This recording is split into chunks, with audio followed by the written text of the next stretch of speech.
El tercer aspecto tiene que ver con el ajuste de comparabilidad.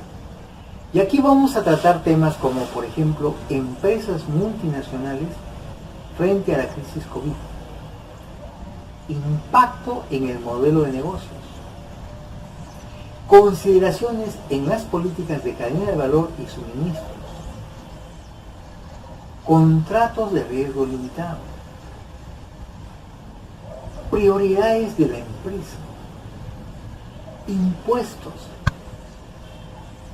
mapa de indicios de riesgos fiscales y finalmente, ¿cómo sustentas tributariamente el servicio de bajo valor agregado? Empresas multinacionales frente a la crisis. En primer lugar, hay un replanteamiento de las relaciones contractuales intragrupo, fuerza mayor, como es el caso que está ocurriendo, y revisión de cláusulas. En segundo aspecto, hay una crisis de comparabilidad. Y el tercer aspecto es la gestión de urgencia de caja. Naturalmente tenemos que conocer la globalización versus la nacionalización. Además tenemos que ver el modelo de negocios flexible. 3. El impacto de la digitalización. Y 4. La presión fiscal global múltiple. Veamos el impacto en el modelo de negocios. Y este impacto es a corto plazo y a largo plazo. Por ejemplo, el reembolso de gastos extraordinarios. Tenemos que revisar cuáles son ese tipo de conceptos que conforman este rubro importante. También tenemos que ver la revisión de políticas de precios de transferencia. Por ejemplo, saber si el markup es un método no aplicado, que podría ser de utilidad. También tenemos que revisar otros cargos intragrupo. Por supuesto que tenemos que ver el tratamiento a entidades de riesgo limitado, y este es un aspecto muy importante. También tenemos que ver el tratamiento de nuevas transacciones. A su vez, es importante la revisión de modelos de división de utilidades. Y también tenemos que revisar los APAs o acuerdos de precios anticipados o los acuerdos celebrados con la administración tributaria. Naturalmente tenemos que entrar a una redefinición del modelo de asunción de riesgos, y esto es muy importante.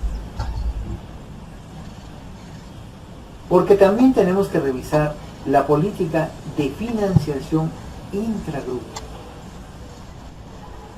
Y finalmente, un hecho muy importante que es la reestructuración de la cadena de valor y de la cadena de suministros.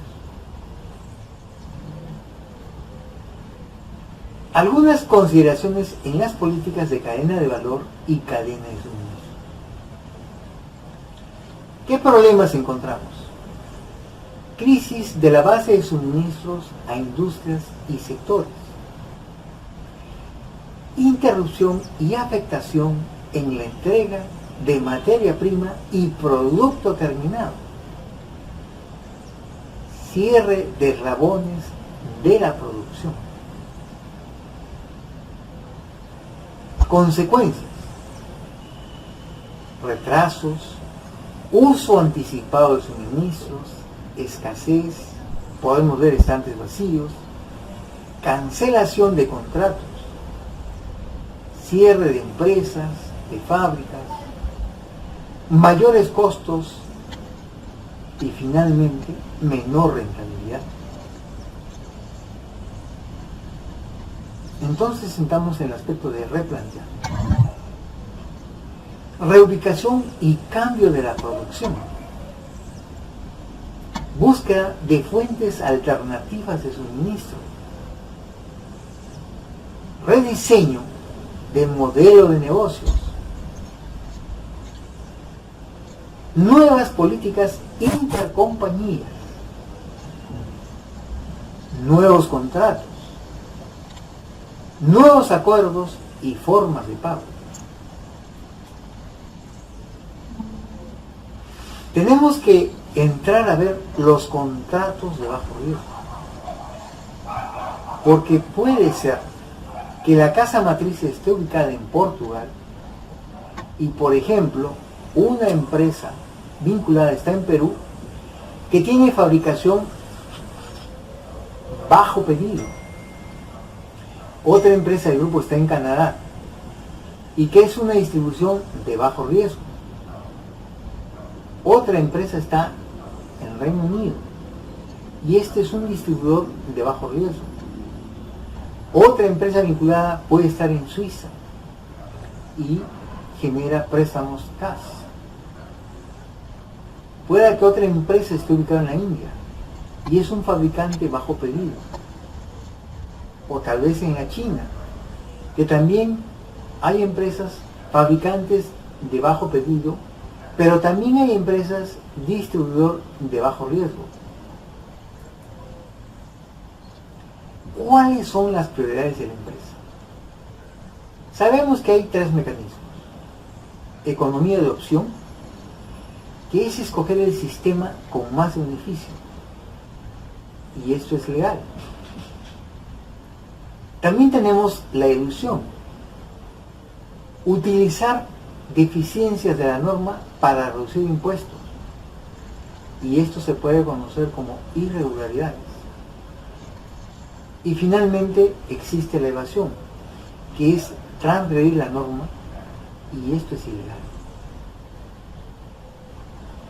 Las empresas, en función a la realidad económica, tienden a optimizar actividades.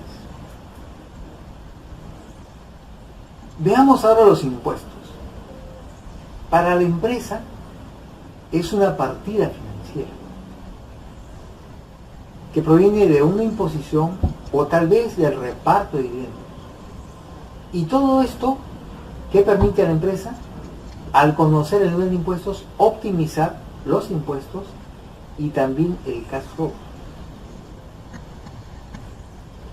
Y esto hace que las empresas ingresen a la planificación fiscal internacional. ¿Por qué? Por la crisis financiera y además por el desarrollo de la economía digital. Y esta economía digital hace que se dé la reforma del modelo de negocio.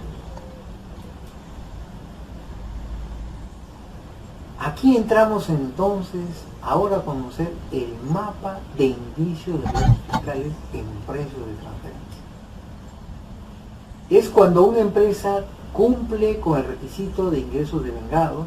Además, las transacciones de ingresos y egresos con sus vinculadas también superan el límite de transacciones entre vinculados, y esa empresa ubicada en el Perú pues tiene ventas con sus vinculadas ubicadas en Gran Caimán,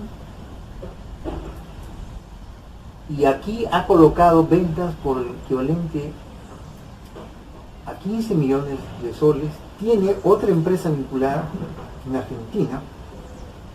Allí hace un servicio recorrido por las chulpas de Sirustani, en Juliaca o Isla Mantaní, y aquí tiene ventas por 20 millones de soles. Y también tiene en Panamá otra empresa que vende paquetes turísticos para el Valle Sagrado en el Cusco y que genera 30 millones de soles. A su vez, esta empresa Incarri también tiene gastos con sus vinculados y socios domiciliados, regalías con las cuales el socio paga una tasa del impuesto a la renta de 5% y la empresa, sobre ese monto de 1 millón de soles, puede deducir con la tasa del impuesto a la renta 29,5%. También los socios deciden brindarle asesoría administrativa. Para estas personas, el impuesto de la renta es con la tasa del 8% y la empresa Incarri en el Perú deduce esta operación con la tasa del 29,5% sobre una operación de 1 millón de soles. Pero también la empresa Incarri recibe intereses por cerca de 2 millones de soles.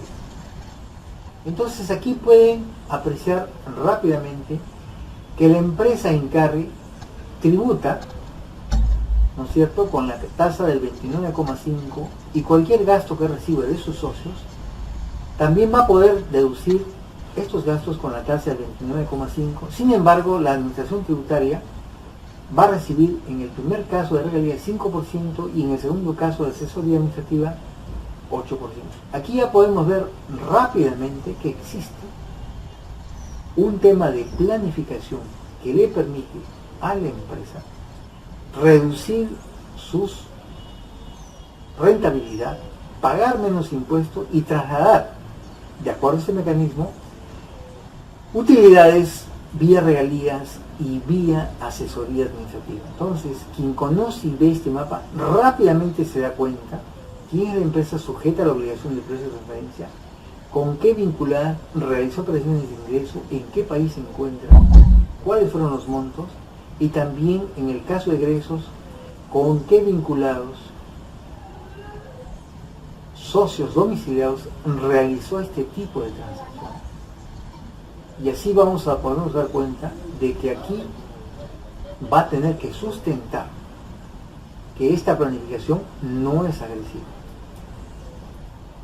¿Cómo sustentas entonces tributariamente si las transacciones califican como servicios de bajo valor agregado? En primer lugar, la norma dice que debe haber un test del beneficio, y esto está en el inciso I de servicios en el artículo 32A de la Ley del Impuesto de Renta. ¿Y qué implica este test del beneficio? Si ese gasto o ese costo tienes que ver si le genera valor económico o valor comercial. Y tome en cuenta que esto es importante analizarlo, porque lo que ocurre si partes independientes hubieran satisfecho la necesidad del servicio, ejecutándolo por sí mismas o a través de un tercero. Es decir, si la empresa, frente a este tipo de gasto o de costo, ¿qué hubiera pasado si lo hubiera hecho ella misma? A lo mejor reducía costos. ¿O qué hubiera pasado si lo recibía de un tercero? A lo mejor a un mejor precio. A eso se refiere. Una vez que se conoce esto, la empresa necesita contar con documentación e información de esta transacción. Una vez que ha pasado este proceso, este informe del test de beneficio tendrá que evaluar que el margen no supere el 5% del costo más gastos operativos. Además, es necesario saber qué cosas no constituyen servicios de bajo valor. Por ejemplo, servicios de investigación y desarrollo, servicios de fabricación y producción, actividades de venta, marketing y comercialización, transacciones financieras, extracción, exploración, procesamiento de recursos materiales, seguros y reaseguros,